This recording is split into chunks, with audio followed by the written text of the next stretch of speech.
My generation's called the baby boomers. Not so sure I like that label, but that's what they stuck us with. But there's a movie out now from the National Guard Bureau, and I saw it the other day. And it's a video musical, and you need to look at that because it depicts the 29th Division going on to Normandy Beach. And it's apart from Private Ryan, the movie, but it really shows the division patch in that movie. And you need to see that. And that also memorializes the 29th Division with the younger generation. So it carries on. Contribution to success, of course, Operation Overlord, which you did. The link up on 13 June, the essential objective. Great accomplishment there. The soldiers, the greatest generation, they didn't just go for a year. They went till the war was over. It was 3 and 4 years. Not like today's war and today's soldiers. So that is truly a sacrifice for those veterans. Continued service. General Leacock talked about the continued service of the 175th. But from the 29th Division, we have, of course, he was in Gitmo. We had K4, which was in Kosovo. They just returned from the 29th Division. The 116th, currently in Iraq. 58th Brigade, 175th. We have the 30th, which comes under the 29th Division out of North Carolina. They're getting ready to mobilize right now. We also have the 92nd from Puerto Rico. They're preparing for mobilization. The foundation of the 29th Division is the regiments, is the battalion. And that's what makes the 29th Division strong and builds a legacy for the 29th Division. I'd like to read to you a stanza from a poem called I Am the Guard. And I think it's appropriate for today and today's ceremony. I am the guard. I bowed briefly on the grim corregidor, then saw the light of liberation shine on the faces of my comrades. Through the jungle, on the beaches, I fought the enemy, beat, battered, and broken him. I raised our banner, high to serve the air of Okinawa. I scrambled over the Normandy beaches. I was there. I was the guard. I am the 175th. 29, let's go. Thank you.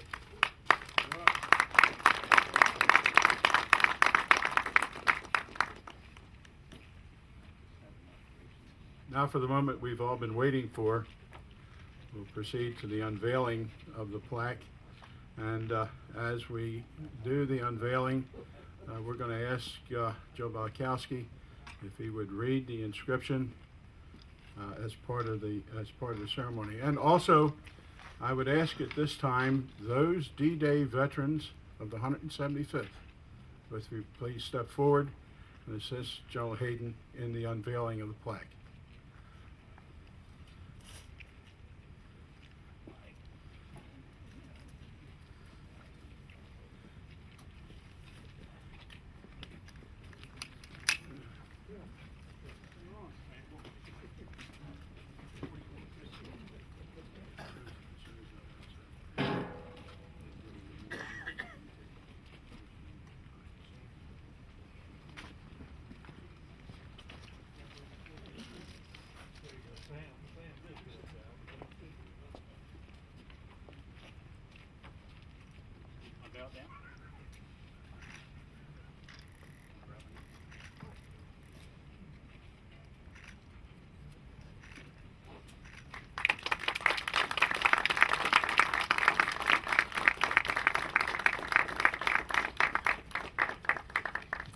And before I start reading, let me remark that we should take a moment and remember those members of the regiment who would have loved to have been here, but did not make it.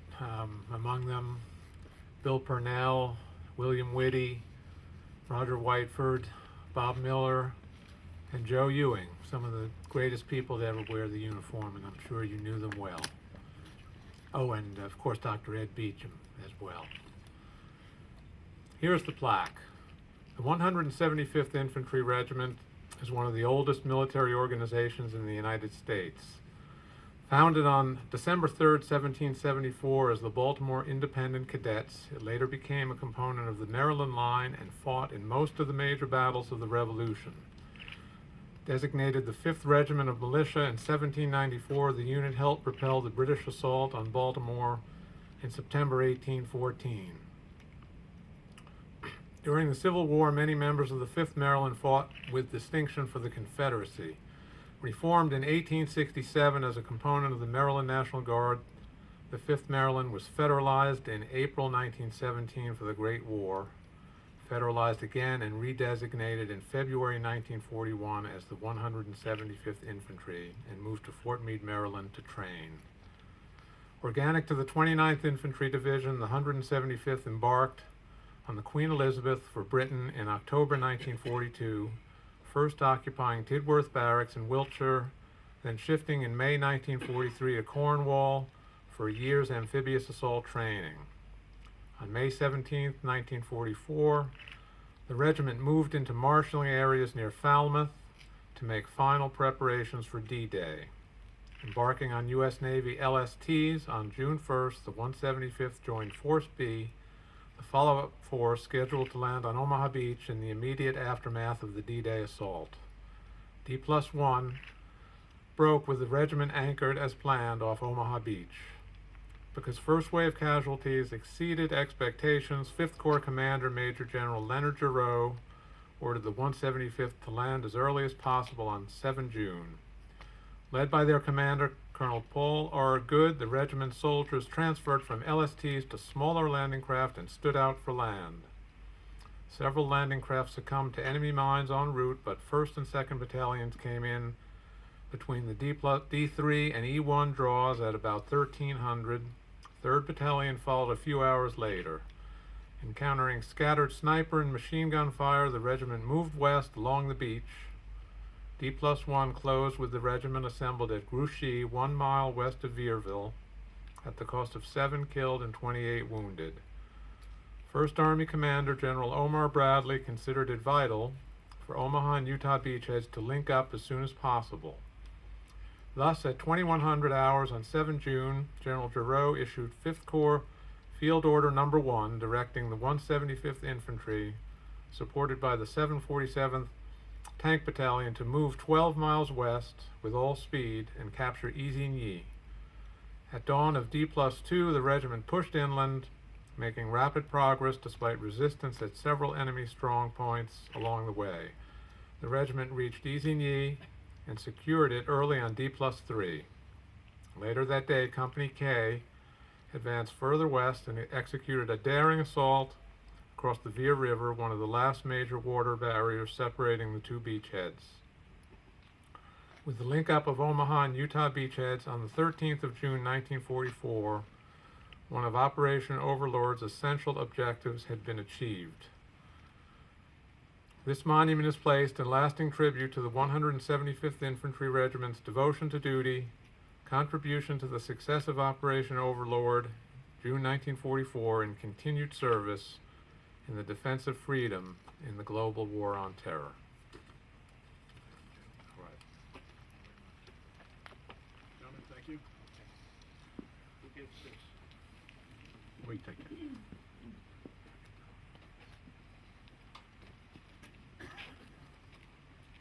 Okay, there's 2 more things left to be done. First of all, I have asked our editor of the 29er, Don McKee, who will be representing all those who have ever served in the 175th Infantry Regiment, serving as a medic during wartime with the regiment, and a past national commander of the 29th Infantry Division Association.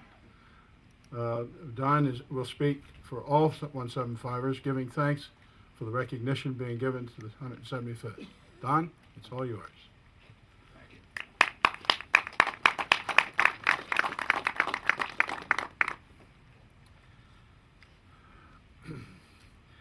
It's a real honor to be here today with all of you as we remember the 5,800 casualties that our 175th Infantry Regiment suffered in that great crusade that began on the momentous day of June the 6th and followed through 1944 and 45. 5,800 casualties with a strength of 3,300 approximately. So you can see that there's a lot of people that got it more than once, plus a great measure of replacements that came through. And of course, our regiment was no different than the other 229 regiments. They had that same order of magnitude. Let us all not forget that we must have been considered a first-class division in the spring of '44 in England. We had to be, since the 29th was one of the 5 Army divisions picked to make that historic landing, one whose magnitude will probably never be duplicated ever again. There was the 1st Division, the 4th Division, the 82nd, the 101st, all regular Army units, all with previous combat records in World War II. And then there was us, the only National Guard division so picked up till then to play such a historic role in a military operation. As we see from the other 2 plaques, our 116th from the great state of Virginia, including their company of brave young men right here from Bedford, came in alongside the 16th Regiment of the 1st Division. Then in the second wave was the historic Maryland Regiment, the 115th, from the Maryland's small towns, followed by our own 175th Infantry from Baltimore City. But alas, we could not get in on schedule because of the chaos on the beach. But we came in the next morning. All of the 29 units that have had a very long history as citizen soldiers from the 17th century on, Jamestown here in Virginia, St. Mary's City in Maryland, and continuing down through the years right until the present day, when all of our guardsmen now are involved in the nation's global war on terrorism. I must believe that we have, over the years, set the standard for all other National Guard divisions to follow. I was a medic, as John said, a company aid man as we were called, 2nd Battalion E Company of the 175th. Joe enumerated the travels off the beach. He's seen a tough fight, the link up with some of the airborne troops that had come down from the Utah Beach area. I won't get into all that because Joe covered them on the plaque. Then we headed south towards San Lo.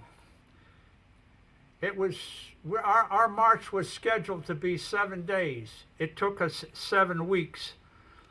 On the way, as Joe said, and the plaque said, the regiment's 1st Battalion earned the Presidential Unit Citation and the French Croix de Guerre for its brave stand on Hill 108 near La Manielle-Rouslin. The Battle of St. Lo was a brutal one. When we went back in '88 to put our monument on the beach, for us, it was the first time having been back in St. Lo. And it was really something to see the recovery of that town after the devastation that was apparent there in mid-July when we came through.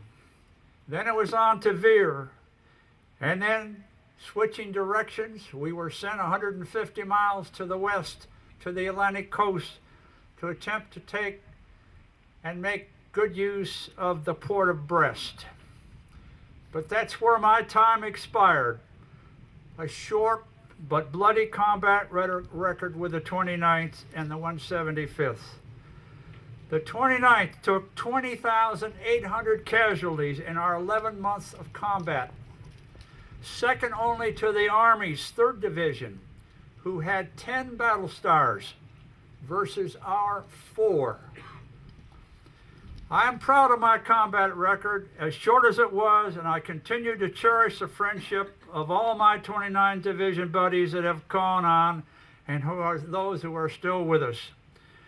Our division association is now 90 years old, dating from World War I, and we must all work to keep it prospering so that we can welcome back the fellows coming back from the global war on terror now and we are gradually turning over the leadership of our association to those valiant National Guard soldiers that served so many, many years after World War II.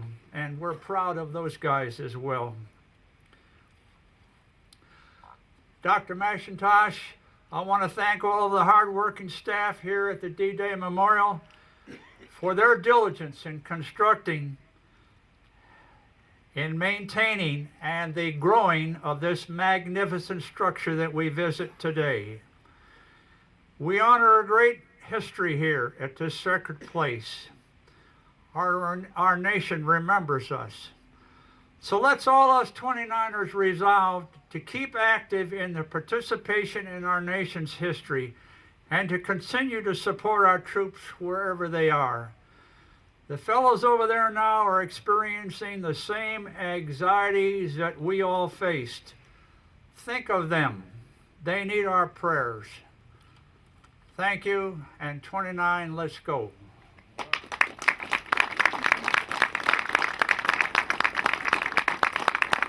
John, one other point. I got here coming on my own 2 hours before the bus did, so I had a chance to go around and visit the site. I want to be sure that the bus allows you fellows to get back and go to the Welcome Center there at the corner where you came in.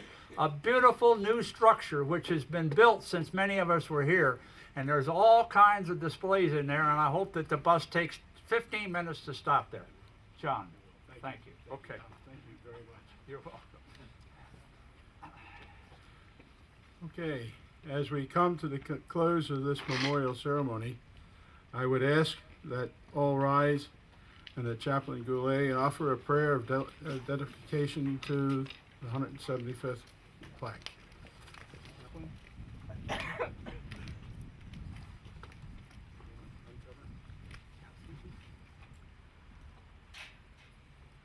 Bow our heads, please. God of all consolation, by your just decree our bodies return to the dust from which they were shaped. Yet in your way of mercy, you have turned this condition of darkness and death into a proof of your loving care. In your providence, you assured Abraham, our father in faith, of a burial place in the land of promise. You extolled your servant Tobit for his charity in burying the dead. You will that your son be laid to rest in a new tomb so that he might rise from it the victor over death and offer us a pledge of our own resurrection. Grant that this memorial placed here in your creation may, by the power of your blessing, be a place of rest and hope.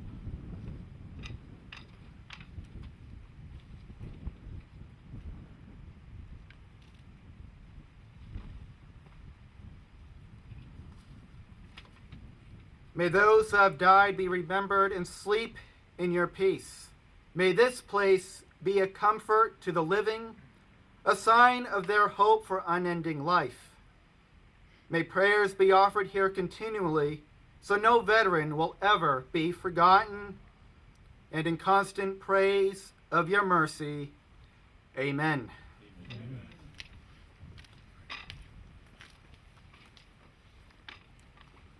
This completes the ceremony.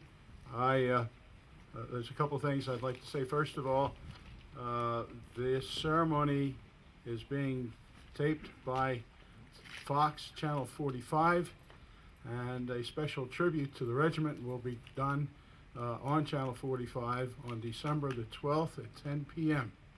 Anyone's interested in seeing that.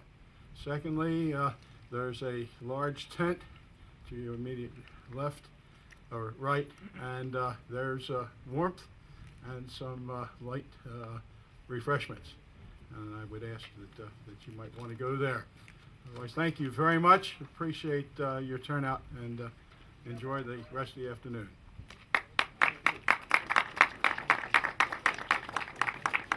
If we could get the 175er D-Day veterans up here, along with the generals that are here, we'd like to have some photos.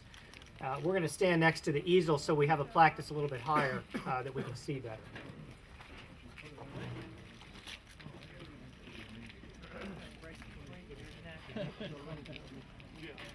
Sounds like you're going to break your neck, you're going to poke your eye out.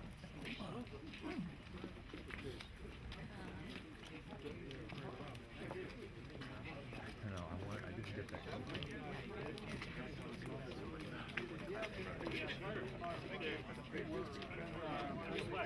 On both sides here.